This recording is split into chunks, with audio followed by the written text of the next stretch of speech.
Speaking about female characters in fandom spaces can be a bit of a minefield. On the one hand, you have the people who say that female characters suck if they do anything that male characters don't like, and on the other hand, you have people who say female characters are just universally beloved and they can do nothing wrong. The Fire Country fandom's response to Sharon is a bit paradoxical, actually.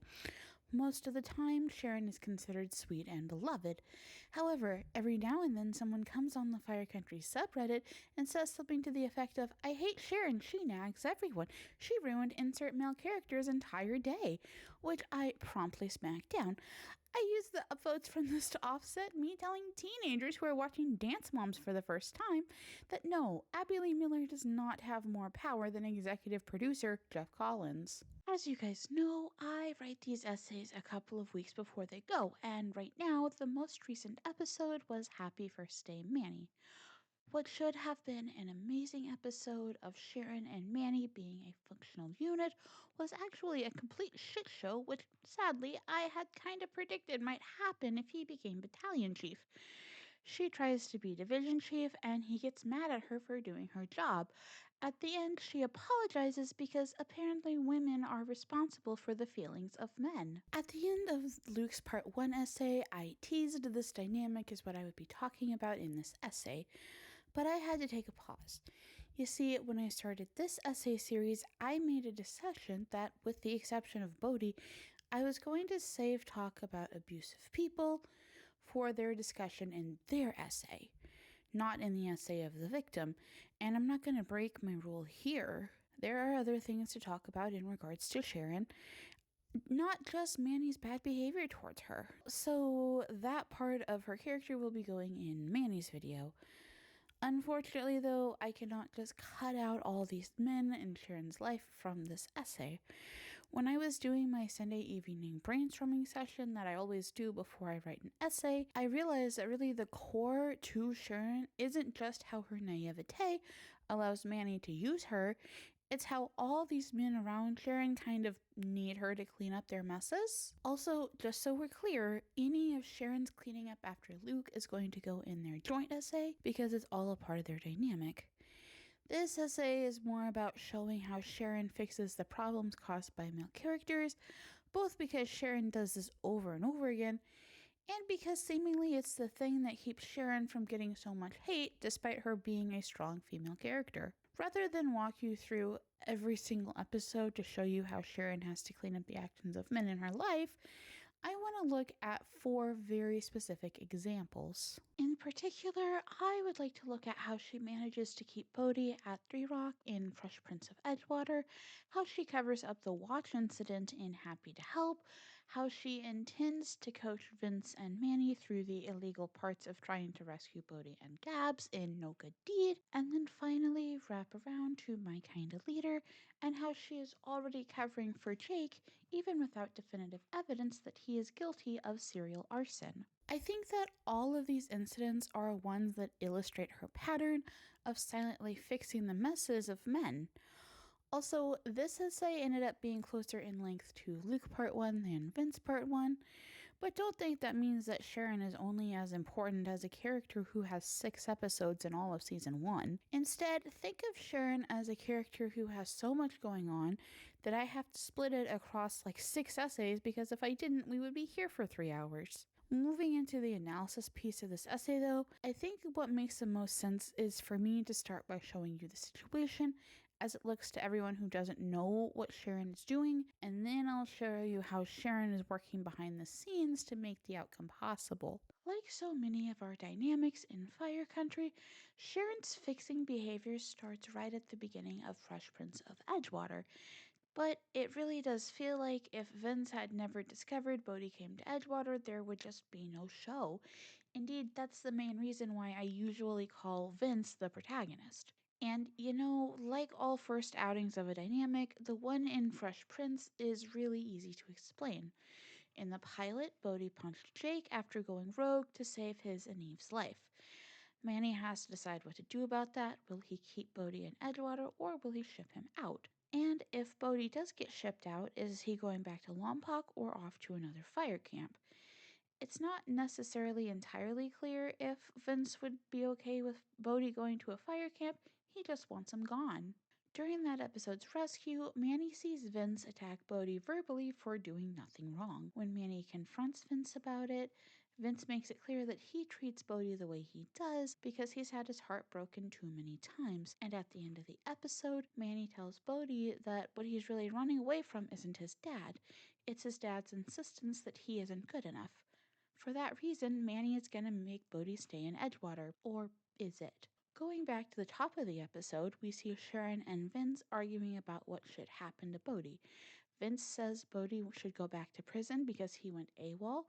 Meanwhile, Sharon thinks that it is ridiculous to send him back to prison for saving Jake. When Manny tells Vince and Sharon that it's his decision, not theirs, Sharon guilts Manny by asking what he would do if it was Gabriella in this situation. While Vince is off trying to convince Jake and Eve not to hold back on their reports about Bodhi's behavior, Sharon acts like Manny will simply listen to whoever between them is correct. It seems like the idea that Jake would tell Manny the truth hadn't popped into her head until Vince points it out. As soon as Vince does, though, Sharon is off to Three Rock. She's pleased when she hears from Manny that Jake lied on his incident report to protect Bodhi. However, Manny tells Sharon that he's still planning to send Bodhi away because Bodhi wants to be sent away.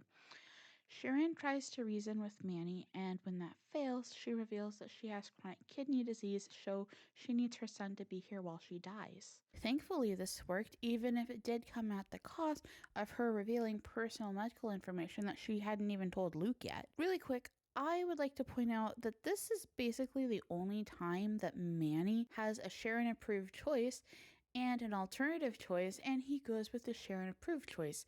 Keep that in mind as we move through the back half of season 4. Sharon's next outing in covering up things that Min did comes 5 episodes later in Happy to Help. It's the first episode since Vince got her suspended because of her kidney disease. While she's supposed to spend the day hanging out with Jake's mom Lily, things quickly get interrupted when she gets a text that Three Rock is in trouble because someone stole an expensive watch. The inmates are cutting line on a fire when a hot water heater explodes and some woman's jewelry gets scattered across her lawn. The inmates work on cleaning it up and picking up the homeowner's jewelry. When the homeowner comes back, she freaks out that the inmates are touching her belongings. Manny collects what the inmates have picked up and they go back to Three Rock and Black Creek, respectively. Among these items is a Lavarti watch, which Bodhi collected and we see him turn over. A few scenes later, Officer Murphy tells the inmates that a Lavarti watch happened to go missing. A flood of guards start tearing apart inmate belongings, and while they don't find the watch, they do find that Big Mike has a cell phone and Lonigan had a vape. Bodhi questions all of the male inmates, and Rebecca questions all of the female inmates, which leads them to realize that it's impossible for any inmate to have stolen the watch. Bodhi doesn't know what to make of this, but because Rebecca is no idiot, she points out that Manny must have been the thief. It's the only logical conclusion to the viewer as well, because he is literally the last one seen with the watch. Bodhi does eventually confront Manny about it.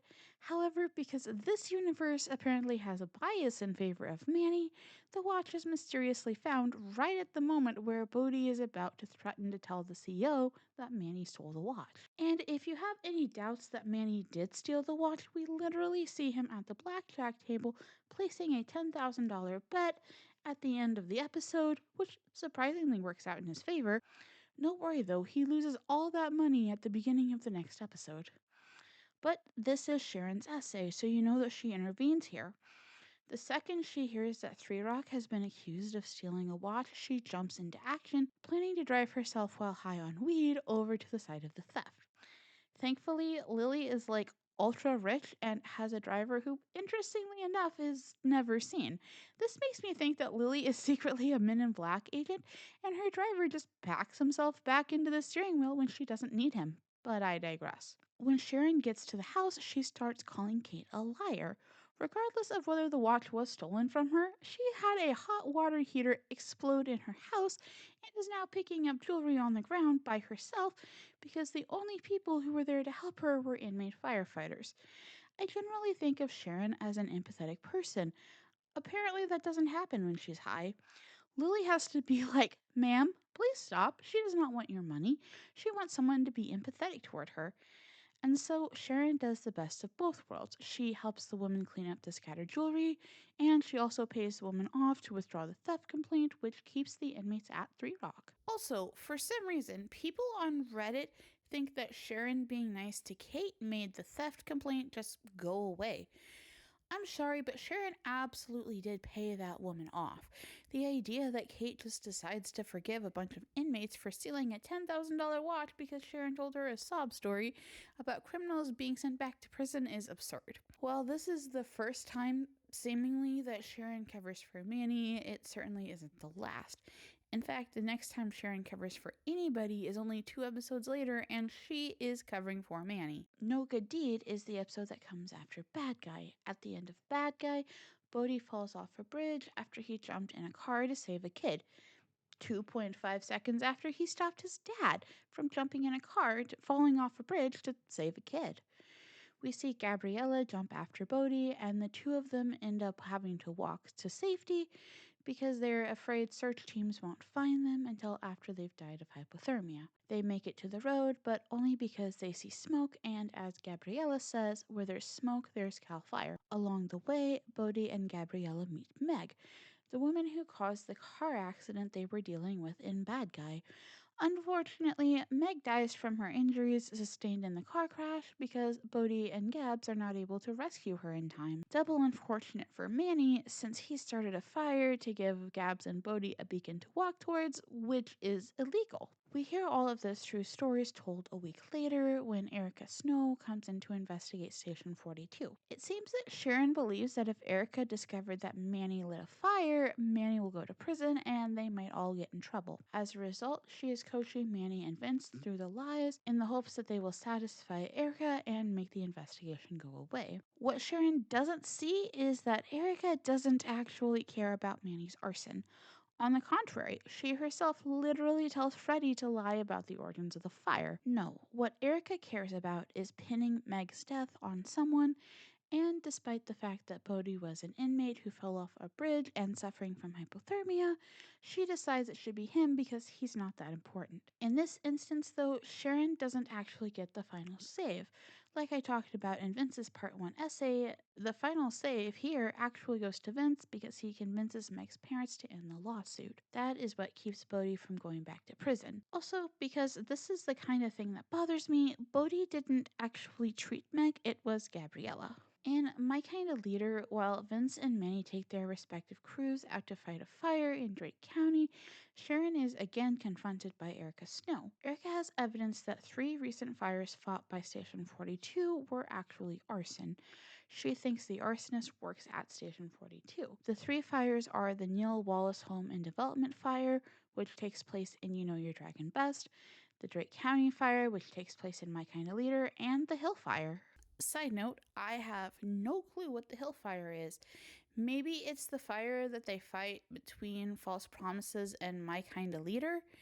Very seriously, I went through every single fire before My Kind of Leader, and there are no fires of unknown origin except for the episode You Know Your Dragon Best. Also, I'm just going to split off the developments in the arson investigation that are part of A Cry for Help and just talk about the investigation in My Kind of Leader, since A Cry for Help is going to be getting its own video at the end of the series.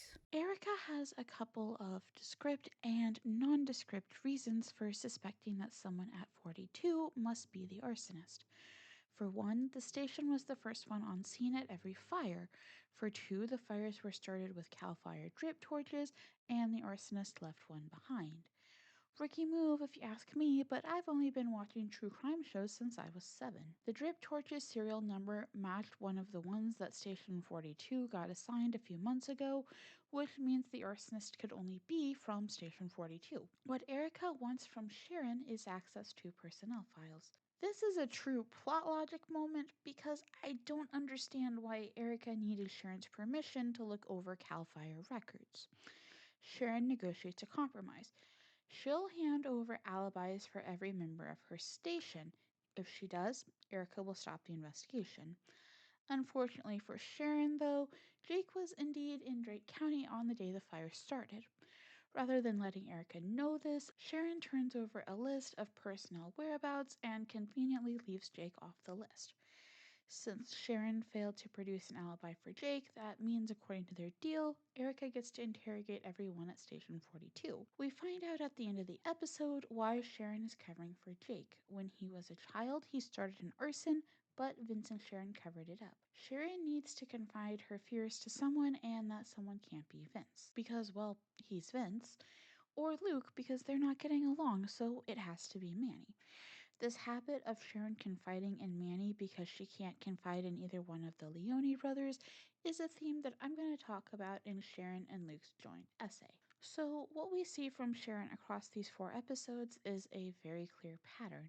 A man does something, there should be consequences, but instead she intervenes to protect him. To Sharon's credit, she is very good at it. Bodhi would have never found out that his mom manipulated Manny into keeping him at Three Rock had Manny never said anything. To this day, Manny thinks he just got away with stealing a $10,000 watch, a fact that I literally never let anybody forget. And Jake, well, I'll go over that when I get to A Cry for Help and Off the Rails. Sharon's labor being invisible is a large part of why it works. She isn't just storming into Manny's office and telling him he's not allowed to send Bodhi away. She is using the exact amount of force she needs to get the job done while still maintaining the love that everyone at the station has for her. The fact that no one sees what she's doing is how it's intended to work, and with how much precision we see her operate with in season 1, it's quite clear that she's been doing this for a long time. But just like in real life, invisible labor isn't free. It comes at a cost, and for Sharon, we see that cost over and over again. But what exactly that cost is and why it's so high is going to have to be the subject of my part 2 essay on her. As a reminder, all 3 of these part 2 essays are going to come after my place essays, but before my essays fully explaining the last arc of season 1. When I started this essay, I thought that it would be 1 week after the Fire Country fall finale, and when I wrote the original outro, I thought it would be the day after the fall finale. But it looks like we're going to still have a new episode next week. That means that I'm going to have to change things up. I'm still planning to debut my Sharon and Luke essay on New Year's Day. I'm really hoping that we get more Luke content before then, but sadly, Michael Drugo showing up isn't important enough to highlight in the press releases. I mean, it is to me, but I'm not in charge of CBS's press releases. I've decided that the Vince queer coding essay will have to wait until we for sure have a fall finale. Not gonna lie, I had really hoped at this point that we'd have something more than queer coding, but it is November 20th when I am recording this, and we haven't gotten much more than the coding that I'll be going over in that video.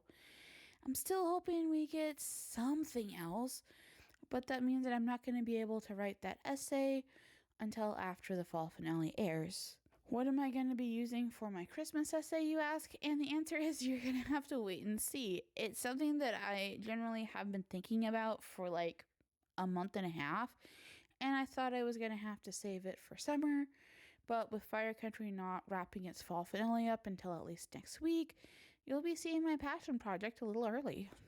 You see, we still have an episode next week, which means I need to have an essay for next week. I've been not so secretly looking forward to writing Eve's essay for like a month now. So next week you're going to be seeing that. I'm still going to be back 1 week early for the spring season, and that's going to be on February 21st. After all, I do still have 23 essays, and I need to fit that extra one in somewhere.